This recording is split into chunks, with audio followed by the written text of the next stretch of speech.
Open Hearts and Open Minds Part 4, and I think we're going to keep this to a 6 or 7 part series. So hopefully we'll wrap this up today. Go back and watch parts 1 through 3. I'll link those here to give you the context of what even prompted this series. So with an open heart and an open mind, we offer these questions to the Texas State Regent. And one thing we're trying to get to the heart of is, why do state and national officers continue to bring up certain aspects of the law that don't pertain to this issue? So for example, at the Flower Mound Chapter meeting in September of this year, when they were voting on this issue, the Texas State Regent came to the meeting and she gave a speech, and she was trying to persuade members to vote against it. And one of her assertions was that, I'm going to quote her, she says, "The situation, the main problem with national passing a bylaw amendment that excludes transgenders, consider where we have our headquarters, in Washington, D.C. I was instructed by the attorney for NSDAR it is against the law to discriminate against someone who is transgender. The EEOC on their website now lists transgenders as a protected class."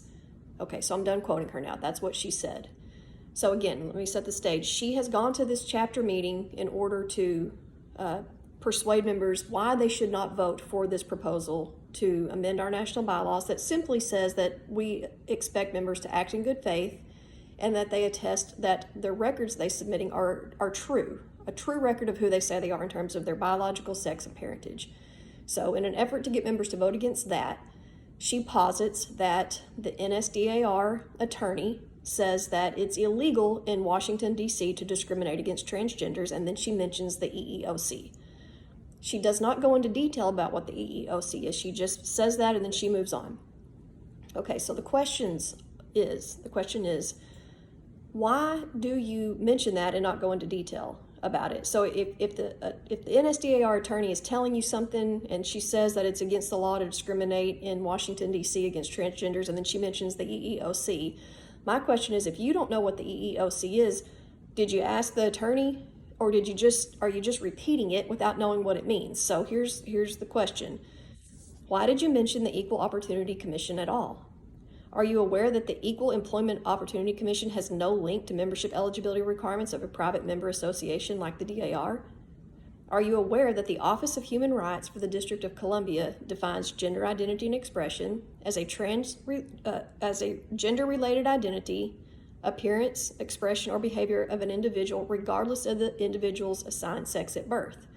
So the Office of Human Rights for the District of Columbia does have this gender expression, gender identity as a protected class, but it does not list it as a protected class when it comes to private member associations. So if you don't know that, you should know that. So the question is, if you are not aware of this, then by referencing the EEOC with the implication that the DAR is somehow beholden to it is causing irreparable harm to the DAR with the spread of misinformation.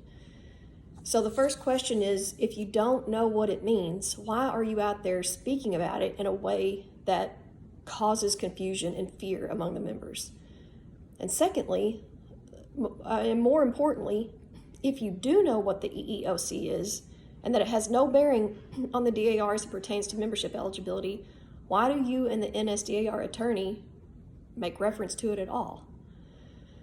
So the question is, again, you go around, not just you, but other state national officers, you go around and you talk about Title II of the Civil Rights Act and Title VII and the EEOC, but you don't really go into detail about what those mean. So Title II, we know, is about places of public accommodation like bathrooms, libraries, restaurants, hotels. Those places cannot discriminate.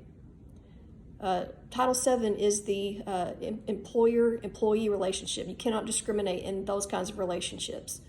So we understand that. That's not what membership eligibility is about, and it's not beholden to that.